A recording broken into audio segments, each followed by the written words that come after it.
Goodbye to All That by Joan Didion, 1967. How many miles to Babylon? 60 miles and 10. And I get there by candlelight. Yes, and back again. If your feet are nimble and light, you can get there by candlelight. It is easy to see the beginnings of things, and harder to see the ends. I can remember now, with a clarity that makes the nerves in the back of my neck constrict, when New York began for me. But I cannot lay my finger on the moment it ended. Can never cut through the ambiguities and second starts and broken resolves to the exact place on the page where the heroine is no longer as optimistic as she once was. When I first saw New York, I was 20, and it was summertime, and I got off a DC-7 at the old Idlewild temporary terminal in a new dress which had seemed very smart in Sacramento, but seemed less smart already, even in the old Idlewild temporary terminal. And the warm air smelled of mildew, and some instinct, programmed by all the movies I'd ever seen, and all the songs I'd ever heard sung, and all the stories I'd ever read about New York, informed me that it would never be quite the same again. In fact, it never was. Sometime later there was a song on all the jukeboxes on the Upper East Side that went, "But where is the schoolgirl who used to be me?" And if it was late enough at night, I used to wonder that.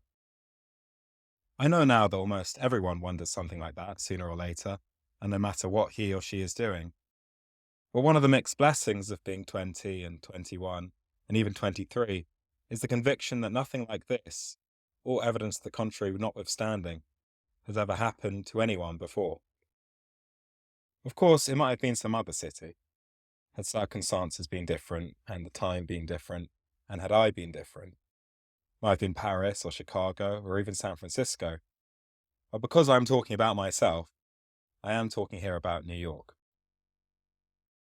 That first night, I opened my window on the bus into town and watched for the skyline, but all I could see were the wastes of Queens and the big signs that said, "Midtown Tunnel this lane," and then a flood of summer rain. Even that seemed remarkable and exotic, for I'd come out of the West where there was no summer rain. And for the next 3 days, I sat wrapped in blankets in a hotel room air-conditioned to 35 degrees and tried to get over a bad cold and a high fever. It did not occur to me to call a doctor, because I knew none.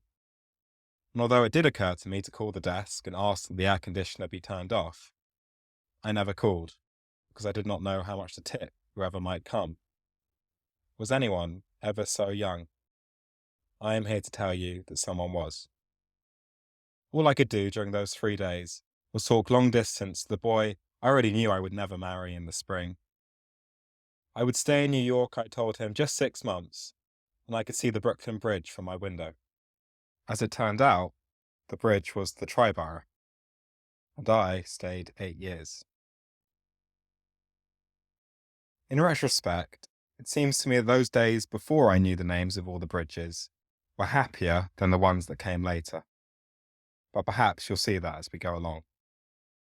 Part of what I want to tell you is what it is like to be young in New York, how 6 months can become 8 years with the deceptive ease of a film dissolve. For that is how those years appear to me now, in a long sequence of sentimental dissolves and old-fashioned trick shots. The Seagram building fountains dissolve into snowflakes. I enter a revolving door at 20 and come out a good deal older and on a different street. But most particularly, I want to explain to you, and in the process perhaps to myself, why I no longer live in New York. It is often said that New York is a city for only the very rich and the very poor. It is less often said that New York is also, at least for those of us who came there from somewhere else, a city for only the very young. I remember once, one cold, bright December evening in New York, suggesting to a friend who complained of having been around too long, that he come with me to a party where there would be, I assured him with bright resourcefulness of 23, quote, "new faces." He laughed, literally until he choked, and I had to roll down the taxi window and hit him on the back. "New faces," he said finally. "Don't tell me about new faces." It seemed that the last time he had gone to a party where he had been promised new faces, there had been 15 people in the room, and he had already slept with 5 of the women and owed money to all but 2 of the men. I laughed with him, but the first snow had just begun to fall, and the big Christmas trees glittered yellow and white as far as I could see up Park Avenue, and I had a new dress, and it would be a long while before I would come to understand the particular moral of the story. It would be a long while because, quite simply, I was in love with New York. I do not mean love in any colloquial way. I mean I was in love with the city the way you love the first person who ever touches you, and never love anyone quite that way again. I remember walking across 62nd Street one twilight that first spring, or the second spring, they were all alike for a while. I was late to meet someone, but I stopped at Lexington Avenue and bought a peach and stood on the corner eating it, and knew that I had come out of the West and reached the mirage. I could taste the peach and feel the soft air blowing from a subway grating on my legs, and I could smell lilac and garbage and expensive perfume, and I knew that it would cost something, sooner or later, because I did not belong there, did not come from there. But when you are 22 or 23, you figure that later you will have a high emotional balance and be able to pay whatever it costs. I still believed in possibilities then, still had the sense, so peculiar to New York, that something extraordinary would happen any minute, any day, any month. I was making only $65 or $70 a week then. Brackets. Put yourself in Hattie Carnegie's hands, I was advised without the slightest trace of irony by an editor of the magazine for which I worked. Close brackets. So little money that some weeks I had to charge food at Bloomingdale's gourmet shop in order to eat, a fact which went unmentioned in the letters I wrote to California. I never told my father that I needed money, because then he would have sent it, and I would never know if I could do it by myself. At that time, making a living seemed a game to me, with arbitrary but quite inflexible rules. And except on a certain kind of winter evening, 6:30 in the 70s, say, already dark and bitter with a wind off the river, when I'd be walking very fast toward a bus and would look in the bright windows of brownstones and see cooks working in clean kitchens, and imagine women lighting candles on the floor above, and beautiful children being bathed on the floor above that. Except on nights like those, I never felt poor. I had the feeling that if I needed money, I could always get it. I could write a syndicated column for teenagers under the name Debbie Lynn, or I could smuggle gold into India, or I could become a $100 cool girl, and none of it would matter. Nothing was irrevocable. Everything was within reach. Just around every corner lay something curious and interesting, something I'd never before seen or done or known about. I could go to a party and meet someone who called himself Mr. Emotional Appeal and ran the Emotional Appeal Institute, or Tina Onassis Blandford, or a Florida cracker who was then a regular on what he called the Big C, the Southampton El Morocco circuit. Quote, "I'm well connected on the Big C, honey," he would tell me over collard greens on his vast borrowed terrace. Or the widow of the celery king of the Harlem market, or a piano salesman from Bonne Terre, Missouri, or someone who had already made and lost 2 fortunes in Midland, Texas. I could make promises to myself and to other people, and there would be all the time in the world to keep them. I could stay up all night and make mistakes, and none of it would count. You see, I was in a curious position in New York. It never occurred to me that I was living a real life there. In my imagination, I was always there for just another few months, just until Christmas or Easter or the first warm day in May. For that reason, I was most comfortable in the company of Southerners. They seemed to be in New York as I was, on some indefinitely extended leave from wherever they belonged, disinclined to consider the future, temporary exiles who always knew when the flights left for New Orleans or Memphis or Richmond, or in my case, California. Someone who lives always with a plain schedule in the drawer lives on a slightly different calendar. Christmas, for example, was a difficult season. Other people could take it in stride, going to Stowe or going abroad, or going for the day to their mothers' places in Connecticut.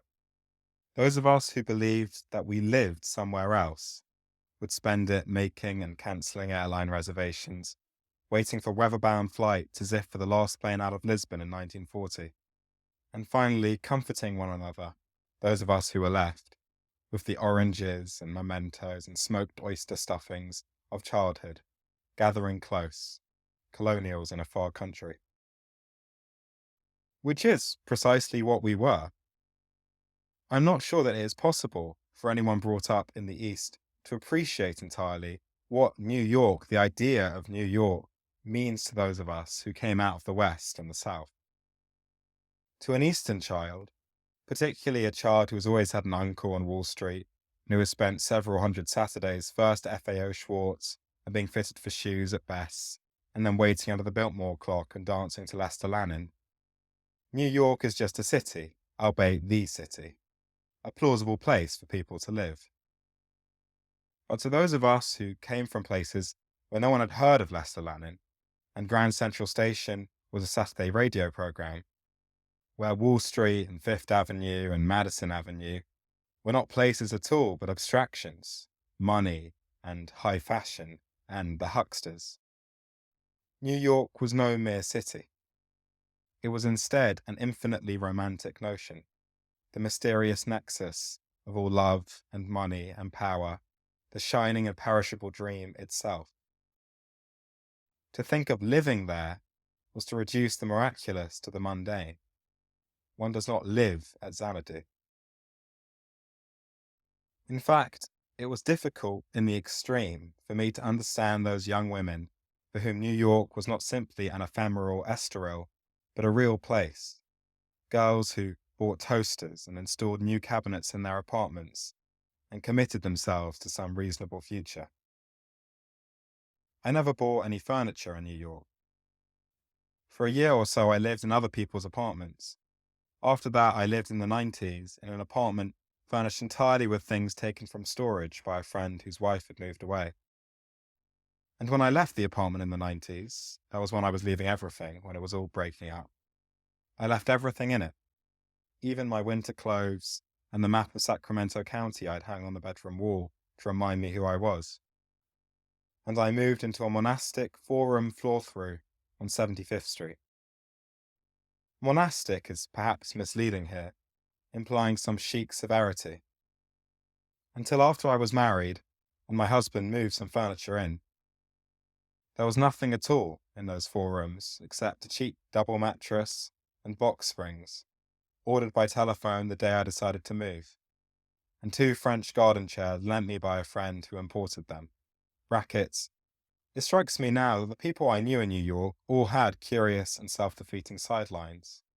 They imported garden chairs which did not sell very well at Hammacher Schlemmer, or they tried to market hair straighteners in Harlem, or they ghosted exposés of Murder Incorporated for Sunday supplements. I think that perhaps none of us was very serious. Engagé only about our most private lives. Close brackets. All I ever did to that apartment was hang 50 yards of yellow theatrical silk across the bedroom windows, because I had some idea that the gold light would make me feel better. But I did not bother to weigh the curtains correctly, and all that summer the long panels of transparent golden silk blow out the windows and get tangled and drenched in the afternoon thunderstorms. That was the year, my 28th, when I was discovering that not all of the promises would be kept, that some things are in fact irrevocable, and that I had counted after all, every evasion and every procrastination, every mistake, every word, all of it. That is what it was all about, wasn't it? Promises. Now when New York comes back to me, it comes in hallucinatory flashes, so clinically detailed that I sometimes wish that memory would affect the distortion with which it is commonly credited. For a lot of the time I was in New York, I used a perfume called Fleur de Rocaille, and then l'Air du Temps. And now the slightest trace of either can short-circuit my connections for the rest of the day. Nor can I smell Henry Bendel jasmine soap without falling back into the past, or the particular mixture of spices used for boiling crabs. There are barrels of crab boil in a Czech place in the 80s where I once shopped. Smells, of course, are notorious memory stimuli, but there are other things which affect me the same way. Blue and white striped sheets, vermouth cassis, some faded nightgowns which were new in 1959 or 1960, and some chiffon scarves I bought about the same time. I suppose that a lot of us who have been young in New York have the same scenes on our home screens. I remember sitting in a lot of apartments with a slight headache about 5 o'clock in the morning. I had a friend who could not sleep, and he knew a few other people who had the same trouble. And we would watch the sky lighten and have a last drink with no ice, and then go home in the early morning light, when the streets were clean and wet. Had it rained in the night, we never knew. And the few cruising taxis still had their headlights on, and the only colour was the red and green of traffic signals. The White Rose bars opened very early in the morning. I recall waiting in one of them to watch an astronaut go into space. Waiting so long that at the moment it actually happened, I had my eyes not on the television screen, but on a cockroach on the tile floor. I liked the bleak branches above Washington Square at dawn, and the monochromatic flatness of 2nd Avenue, the fire escapes and the grilled storefronts, peculiar and empty in that perspective. It is relatively hard to fight at 6:30 or 7 in the morning without any sleep, which was perhaps one reason we stayed up all night, and it seemed to me a pleasant time of day. The windows were shuttered in that apartment in the 90s, and I could sleep a few hours and then go to work. I could work then on 2 or 3 hours sleep and a container of coffee from chock-full nuts. I liked going to work, liked the soothing and satisfactory rhythm of getting out a magazine, liked the orderly progression of 4 colour closings and 2 colour closings and black and white closings, and then the product. No abstraction, but something that looked effortlessly glossy and could be picked up on a newsstand and weighed in the hand. I liked all the minutiae of proofs and layouts, liked working late on the nights the magazine went to press, sitting and reading Variety and waiting for the copy desk to call. From my office, I could look across town to the weather signal on the Mutual of New York building, and the lights that alternately spelled out time and life above Rockefeller Plaza.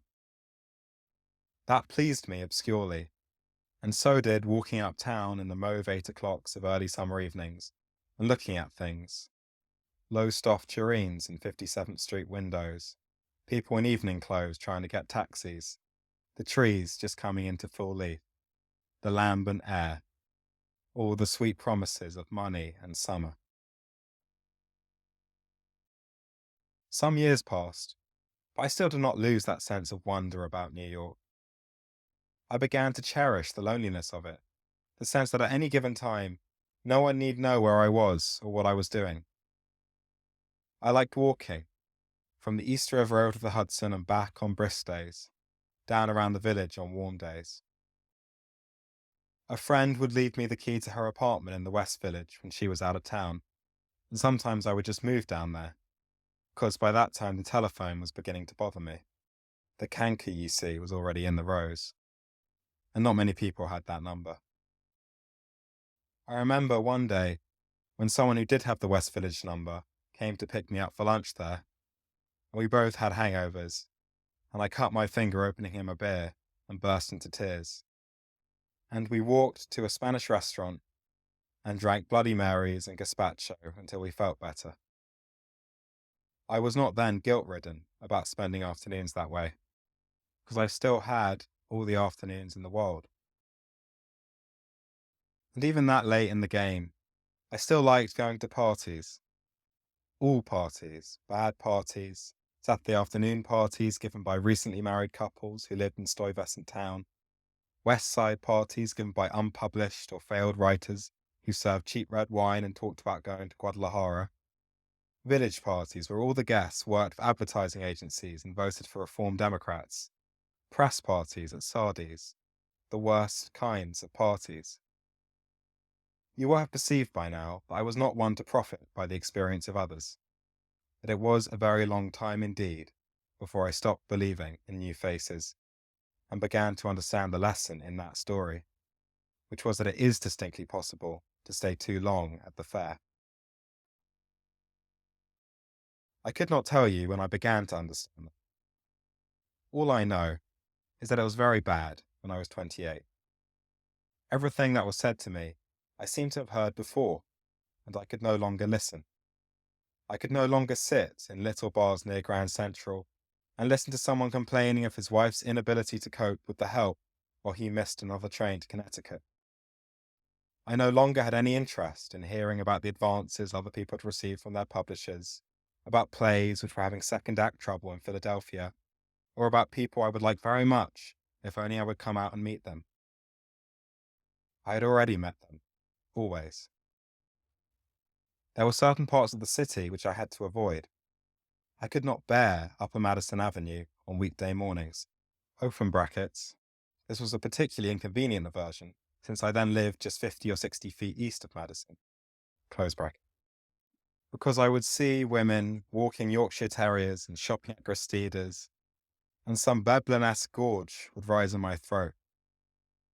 I could not go to Times Square in the afternoon, or to the New York Public Library for any reason whatsoever. One day, I could not go into a Schraff's. The next day would be Bonwit Teller. I hurt the people I cared about, and insulted those I did not. I cut myself off from the one person who was closer to me than any other. I cried until I was not even aware when I was crying and when I was not.